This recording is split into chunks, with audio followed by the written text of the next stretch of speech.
जैसे ही उद्धव ने सुना तो उद्धव जी की तो हालत खराब हो गई। लेकिन उद्धव जी हिम्मत बांध करके आगे गए हैं और जाकर के कहने लगे, अरे किशोरी जी, सारी गोपियों से कहा है कि तुम बावड़ी हो गई हो, जिसको तुम याद करती हो, जिसके प्रेम में तुम पागल हो रही हो, तुम्हें पता है वो कौन है? अरे वो साक्षात ब्रह्म का स्वरूप है, वो साक्षात नारायण है, वो साक्षात परमात्मा है, वो कहीं गए थोड़ी है,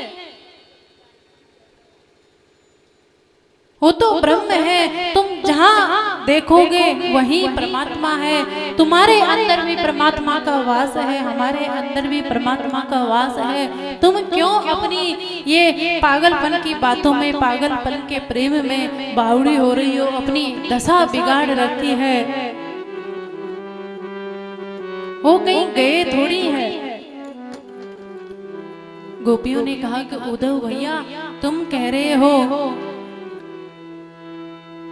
कि वो तो साक्षात नारायण है, वो तो ब्रह्म है, तो हम आपसे पूछना चाहती हैं कि वो ब्रह्म है, तुम ब्रह्म हो, हम भी ब्रह्म हैं, तो फिर कौन से ब्रह्म को उपदेश देना? कौन से परमात्मा का उपदेश देना? कौन से मिट्टी के डेल को उपदेश देना? ये क्या आप पागलपन की बात कर रहे हो? हम आपसे पूछ रहे हैं। हम उसको छोड़ सकते हैं, परमात्मा को छोड़ सकते हैं, परमात्मा को छोड़ने में हमें कोई आपत्ति नहीं है, लेकिन उसके नाम की, उसके प्रेम की जो रस धारा हमारे जीवन में बह रही है, जो हमारी बुद्धि उसके नाम से चिपक गई है, उसके प्रेम को छोड़ना हमारे बस की बात नहीं है। उसकी कथा को छोड़ना हमारी बस की बात नहीं है, उसके नाम को छोड़ना हमारे बस की बात नहीं है। अब उद्धव जी कहे तो कहे क्या?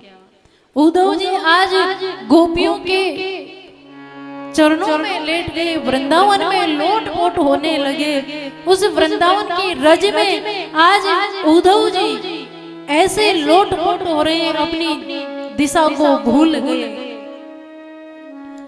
आज उद्धव जी ने गोपियों की वंदना नहीं की, व्रज की वंदना नहीं की, आज उन गोपियों के चरणों की भी वंदना आज उद्धव जी ने नहीं की। आज उद्धव जी कहते हैं कि मुझे अगर अगला जन्म मिले तो कोई गोपी मत बनाना, कोई डाल मत बनाना, कोई मोर पक्षी गैया बछड़ा कुछ मत बनाना। इन गोपियों की रज उड़ उड़ के मेरे मस्तिष्क पर जमती रहे, ऐसी कोई धूल बना देना, ऐसी कोई लता पता बना देना जो जमीन से चिपक के मैं पड़ा रहा। और इन गोपियों के चरणों की धूली उड़ उड़ के मेरे शरीर पर लगे और मेरा ये शरीर शुद्ध हो जाए और गोपियों जैसा प्रेम मेरे हृदय में भी प्रकट हो जाए।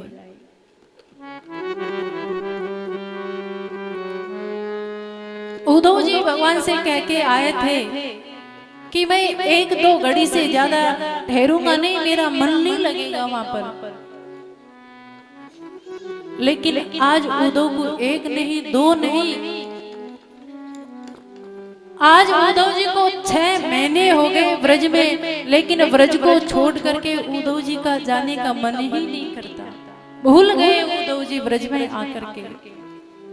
फिर याद आया कि मुझे जाकर के व्रज का संदेश, गोपियों का संदेश जाकर के वापिस भी तो गोविंद को देना है। तो आज जैसे ही उद्धव जी आने लगे, सारे ब्रजवासी इकट्ठे हो गए और उद्धव जी को विदा देने के लिए, विदा करने के लिए आए। तो सारे ब्रजवासी उद्धव जी को भेजने लगे। तो आज एक सखा आया और आकर के कोरी मटकी ला करके उद्धव जी को दी। उद्धव जी ने कहा कि ये कोरी मटकी मुझे क्यों मेरे हाथों में थमा रहे हो? उस सखा ने कहा कि ये खाली मटकी, कोरी मटकी ले जा करके हमारे सखा को दे देना, वो समझ जाएगा। उद्धव जी कहने लगे वो तो समझ जाएगा, लेकिन मुझे तो समझाओ कि ये खाली मटकी का कारण क्या है? तो सखा ने कहा कि उद्धव जी तुम तो जाकर के दे देना, वो समझ जाएगा कि जब से तुम ब्रज को छोड़ करके गए हो, ये सारी जब तुम थे तब ये मटकी माखन से भरी रहती थी, दूध दही से भरी रहती थी। जब से तुम गए हो, गैयाओं ने घास खाना छोड़ दिया, पानी पीना छोड़ दिया, दूध देना छोड़ दिया। अब ये ब्रज की सारी मटकी खाली हो गई हैं। सारे ब्रजवासी इस कोरी मटकी की तरह, खाली मटकी की तरह, तुम्हारे नाम के अलावा कुछ बचा नहीं है शेष, बस तुम्हारा नाम है। जैसे इस मटकी का नाम है, ऐसे ही नाम मात्र के ब्रजवासी हैं और सब सारे ब्रजवासी खाली से हो गए हैं। पूरा ब्रज खाली हो गया है, सारी गोपियों की मटकी खाली पड़ी है। जाकर के कह देना, वो समझ जाएगा। दौड़ी दौड़ी मैया यशोदा आई, अरे अरे उद्धव भैया मेरे लाला से कह देना, कभी उसको अगर माखन खाने की याद आए तो मेरे को सूचना पहुंचा दे, मैं माखन वहीं पहुंचा दिया करूंगी। और मेरा आशीर्वाद है, जाकर के कह देना सारे ब्रजवासी सब ठीक हैं, तेरी गैया बछड़ा सब ठीक है, अच्छे से हैं, वो अपना ख्याल रखें, हम तो जैसे तैसे रह लेंगे, हमारी कोई परवाह ना करे, हम अच्छे हैं। वो अपना ख्याल रखे, ध्यान रखे, वो अपनी जिस स्थिति में है, जैसे अपना जो कर्तव्य मार्ग वो निभाता रहे, बस मेरा यही आशीर्वाद है। उद्धव भैया जाकर के कह देना मेरे लाला से। आज उद्धव जी ब्रज से रोते रोते जा रहे हैं। उद्धव का मन नहीं है ब्रज को छोड़ने का। जाकर के भगवान से समाचार तो बाद में कहा और जोर से लड़ने लग गए। हमने सुना है कि भगवान तो करुणावान है, दया निधि है, अरे तुम्हारे जैसे निष्ठुर तो मैंने आज तक कोई देखा नहीं। उन ब्रजवासियों की क्या दशा हो रही है, वो गोपी पागलों की भांति पूरे वृंदावन की लता पताओं से तुम्हारा पता पूछती हैं। उन पागलों जैसी दिशा गोपियों की हो रही है, ब्रजवासियों की हो रही है। उनके जीवन में बस तुम्हारे नाम के अलावा, तुम्हारी याद के अलावा और कुछ बचा नहीं है, और तुम आराम से यहाँ राजा बन के बैठे हो।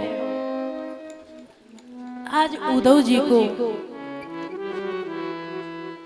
सारी गोपियों के मध्य में राधा रानी को लेकर के, किशोरी जी को लेकर के आज उद्धव जी को दर्शन दिए हैं। उद्धव जी के सब समझ में आ गया। उद्धव जी आज रूखा सूखा भक्त था, लेकिन प्रेम के रस में ऐसे डुबकी लगाई है। उद्धव जी भगवान के प्रेम में ऐसे डूब गए, ऐसे प्रेम के रंग में रंगे कि भगवान के बिगर उद्धव जी रह नहीं पाते थे।